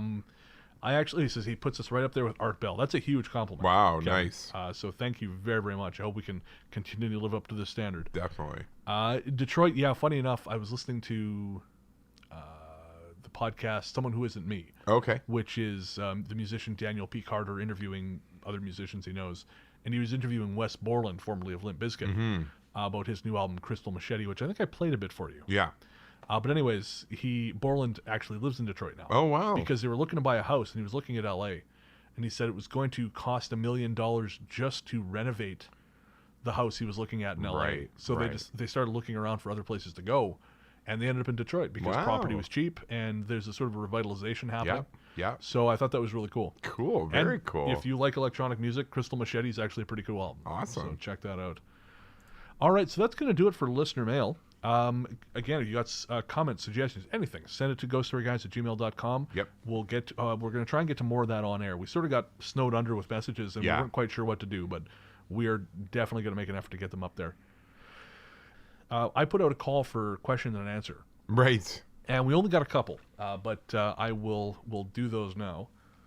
Peter asks, can certain haunted places change your mood? I got mad at the 4 Mile Pub. And I mean, yeah, absolutely. I think the more sensitive you are to things like that, like I know for me, I can be quite empathic with that stuff. Right. And I've experienced that, being really angry, being really sad, being really scared. I know it's not my own emotions. Yeah. It's something sort of projecting onto me. So I absolutely think that's true. Yeah, and I find if I'm near something that's really strong, I don't know if it's me holding it off or whatever, but it depletes me, and then my mood drops considerably. Big time. I'm actually just working my way out of a pretty serious depression I hit after that night out where I was by the James Bay Inn. Right. So I'm just sort of working my way out of that now. Drained your battery kind of thing. I guess so, yeah. So that's a response there, Peter. Mad of the Future says, would you guys ever go to, this was on Instagram, I should say. Right. So that's why I don't have everyone's names. Mad of the Future says, would you guys ever go to Waverly Hills Sanatorium? And sure, I mean, if we were there, why not? But again, we're not really big on the whole ghost hunt thing. So no, I mean, I would do a tour of the place. I would do a tour of the place in a heartbeat. I'd love to know more of the history. But in terms of, sending us out with specific equipment, no. No. And honestly, I mean, I get enough just by being there. Yeah. Like, I absorb enough. Oh, yeah, yeah. I don't need proof. I really don't need any proof. So we had one from Amy. This one, I don't know. I think Amy may be drinking heavily. It says, why is Ian so handsome? Genetics, Amy. Just God-given, blessed genetics. I'm thinking Amy is the beneficiary of a wonderful imagination. Or she's my actual identity on Instagram. That's right. That's how you cruise into Instagram anonymously. That's right. You're Amy. That's right. I believe it. So, Amy, that's the answer to your bewildering question. And it's okay, sweetie. It'll all be all right. You'll find someone like me one day. Oh, God, I hope not. Luke is here. 71 says, what was the scariest thing you've ever experienced? For Ian, he's the only one who actually checks this account. I do 95% of the Instagram. You do 95% of everything. Like, the only thing I really do is the email and the Facebook messages. Honestly. Oh, and the website. Yeah, look, actually, you just updated. It looks lovely. Yeah, no, I was going to mention that at the end, that anything you want to do with us now, go to the website. It is all there. Stop it. Patreon, T-shirts, all the other crap we sell. Yeah, it points you to all the right stuff. It will all get you there. Just go to ghoststoryguys.com. It's all you need. But yeah, as for Luke, who erroneously thought that, so I guess because it's all pictures of you on there, because I don't really like having my. Oh right, yeah. Well, that's the other thing. Brennan takes all the pictures too. Like, I mean, he does everything. Oh no. So he ends up taking lots of pictures, and I'm the other person. So that's pretty much how it works. Yeah, that's how it is. And we don't do selfies because that's weird. So we're grown ass men. Selfies is strange. No, yeah. Although I use a lot of emoticons. I think that's a problem. Not talking to me, thankfully. No, I guess I don't. No. Maybe it's just talking to girls. That's fine. Yeah, all right. Anyway, scariest thing that ever happened? Meeting me. Probably living in my own haunted house, which I have told that story before. Oh, of course, in Nova Scotia. In New Brunswick. New Brunswick, yes. That was probably because it crept up on me so slowly that there were these sort of bursts of fear, but it wasn't until the very end of it all that it all really came together. But yeah, check out that episode no matter what. I don't know what episode it is. Brennan would know. He edited it. I think episode, I want to say episode 12 is when we discuss your book. And I think you tell the story there. Okay.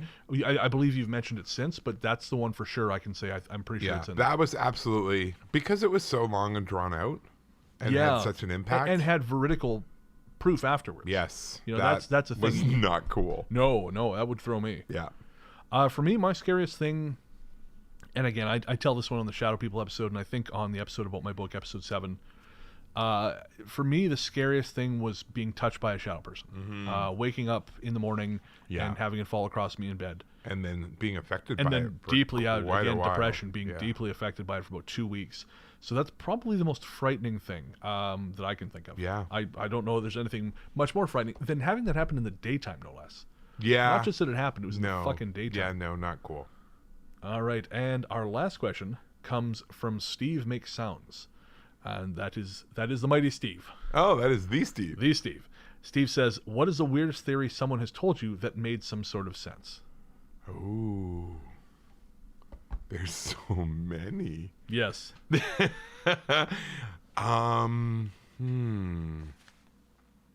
What is the weirdest theory? Can you think of one? I think the weirdest theory I've heard, and this will appeal to Steve, is that some weirdo mentioned about vibration and harmonics. Oh yeah, and the place this has in it. Yeah, in it all, and I think there's a lot of validity to that. It's weird, and I think it's kind of complex because it's the way it kind of interplays with everything is hard to understand and hard to sort of explain. Yep. But I do think that's probably one of the weirdest things I've heard that makes sense. I think for me it was the kind of hauntings where it's just like a loop, where whatever's there doesn't seem very intelligent, but the same scene plays out and again. It's because there's damage to the spiritual environment, right? And it leaves like a dent in it, and these things kind of get caught in it. Oh, okay. So I thought that was really interesting. That kind of clicked with me, but I mean, it's weird. Yeah, that is weird. And actually, an example of the harmonics thing, I really feel like that night in Revelstoke where I was driving. Yes. I feel like something was trying to bring me in line, sort of take me through places that would kind of bring me in tune. Yeah, with what it was trying to do to make me more easy to. I get that. Reach. Yeah. So we would love to answer more questions, by the way. Like, I don't know how we can make that easier for people to ask. I don't know. Again, I mean, you only put that out on Instagram? On Instagram. I forgot to put it on Facebook. Oh, okay. Yeah, that was my bad. Well, we're saying it now. Yes, so if you have any questions for us, feel free to send them in. If we don't know the answer, we'll make it up. That's right.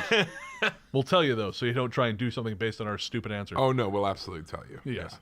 So if you have any questions for us, again, send them to, you can send us a DM on Instagram at the Ghost Story Guys, or just send us a, we don't really, we prefer Facebook, not so much Facebook Messenger. I prefer Gmail. Yeah, email is the perfect best way to do it. Send it to ghoststoryguys@gmail.com. That would be perfect. All right, so now it's time for our patron shoutouts and our Halloween giveaway. Yes. So first up, I want to thank, I'd like to thank all our patrons, but I'd especially like to thank our new patrons. They are Jody Bowling, Michelle Montague, Nick R. Cupila, Evan Del Monaco, Tracy Stanway. Is Evan who I met? Yeah. Oh, yeah, I met Evan the other night. Hello, Evan. Tracy Stanway. And Tracy is, she is Anthony's cousin, I believe. Oh, yeah. That's right. So, hello, Tracy. Cynthia Lake, Tim Billingsley, Elise Ridgway, and Pamela Whitney. Thank you so much for your support, everyone. It means the world to us. It really does. Even if you just given $1, it's nice to know you're out there, you appreciate it, and it just helps us with the bills and helps us expand the show. Yeah, absolutely. I know Luke just got paid the other day, and he's real happy. I can't imagine. Too bad about the exchange rate, Luke. Sorry about that, buddy. I think it works out to about 30 pounds. Guess that's not bad. No, better than a boot to the head. Yeah, that's it. I wouldn't try that. He's a large man. No, I wouldn't either. Okay, so now it is time for our patron giveaway. And I've been looking forward to this for the last 2 months. And just so everyone knows, we took the names, we put them into a randomizer, and that is how the winners were chosen. So we have 2 prizes. Technically 21 prizes. 21 prizes. 2 categories of prizes. Yeah. The first thing is we have 20 download codes for the Abyss's brand new album, Centurion. That will be available the day this drops to the public, so that's Tuesday, October 30th.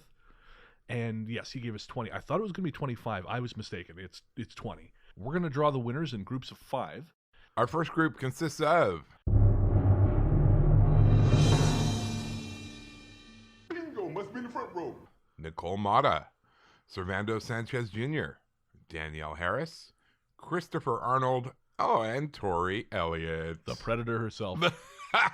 Even predators need music. Absolutely. All right, so now we're going to draw the second group.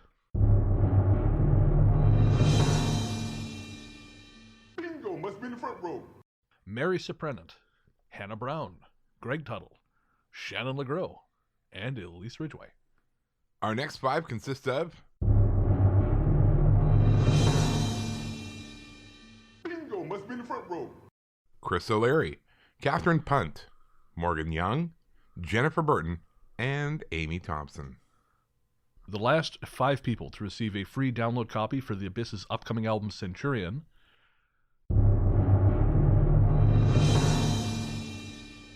Bingo must be in the front row. Jackie Port, Sean Wick, Lizette Saraceres, Allison Hunt, Tracy Stanway. Nice. Awesome. That's great. Congratulations, everybody. I'm going to send out emails to all of you once this drops for patrons. There you go. So you may have an email by the time you hear this. If not, it'll be coming very shortly, and that'll have your download code and the relevant instructions. Now, we talked about the poster. We were going to sign it and send it, but then we were like, what if the person doesn't want it signed? Yeah, because I quite like the design. I wouldn't want it signed. No, And no, it was- I wouldn't sullied with our names. No. Gross. And it was not cheap. So No. Yes, now we are going to draw for the grand prize winner. That is a 20 by 36 inch print of our brand new design, Into the Synth We Go. Yep. The print you'll be receiving comes from a fine art printer here in Victoria called the Print Lab. I'm a huge fan of their stuff. Terry runs the place, and he has an incredible, not just an incredible eye, but he's very good at sort of inferring your intent, which because some places just print what they see. Yeah, we ran into that. Yes. But Terry understands, he's very good at understanding what it is you're trying to get at with your image, so he won't mess with it Right. beyond what he needs to do to get it to print the way it needs to print. Mhm. So the winner of that lovely 20 by 36 print from the Print Lab here in Victoria is... Bingo must be in the front row. Arwin Simons. Yay! Congratulations, Arwin. We'll be in touch via email. We'll ask whether or not you want it signed. I can't imagine why you wouldn't if you do. We got a nice metallic silver Sharpie. We could sign it on the back for, just posterity. I don't know.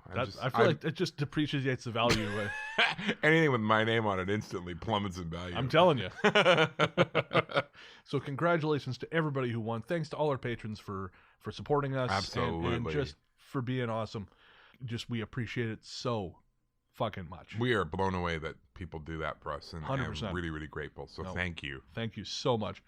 So I guess that's going to do it as far as Halloween goes. Yeah. You're going to go do some ghost walks? In like minutes. Yes.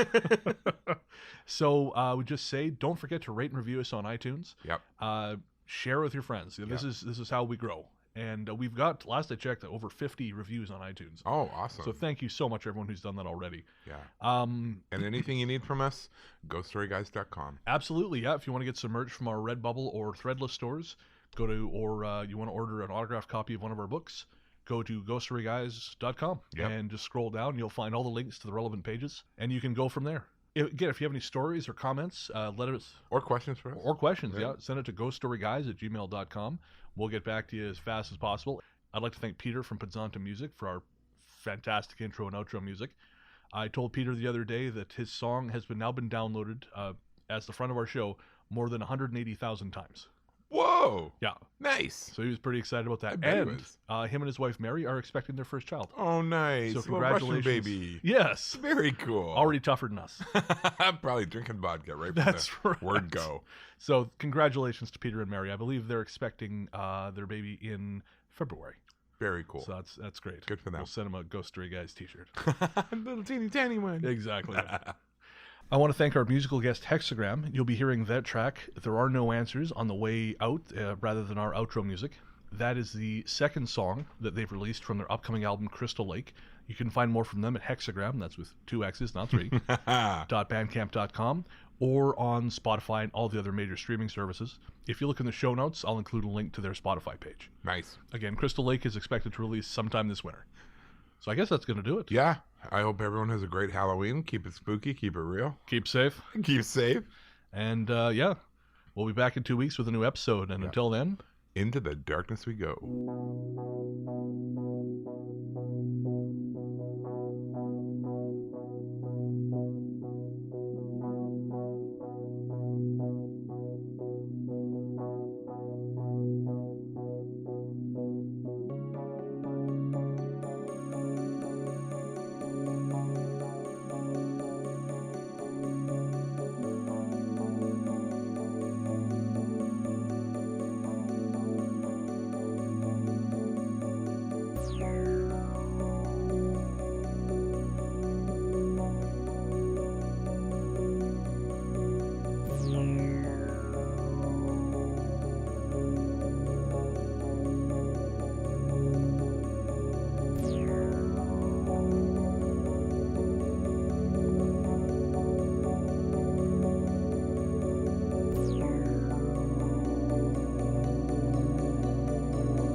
You are, as they say, canceled. I'm taking you with me. Well, yeah, fair enough. It was already in listener stories. I think you just took it out. No, I just moved it to listener stories. We're in listener messages. No, I know, but it had 2 tags, listener messages and listener stories. Well, now it's all the way in there. Oh, jeez. I remember a few times hearing a heavy breathing start from... Now you got me doing it. All right, let's stop. Now I'm truly terrified. That sounds like an acid trip. Okay. That sounds like the next time, like the first time you get high. Okay, so we're going a different direction with it. I don't mind. I see. Okay. If wrong, I don't want to be right. There's no way you can use that. Nope. Not in a million years. Funny though. Not even on the outtake. No. It's just got to burn. I'm gonna have a long bleep and you laughing and saying what you just said, and that will be forever burned. That would be funny. Actually. Yes, that'd be really funny. The secret dies with us.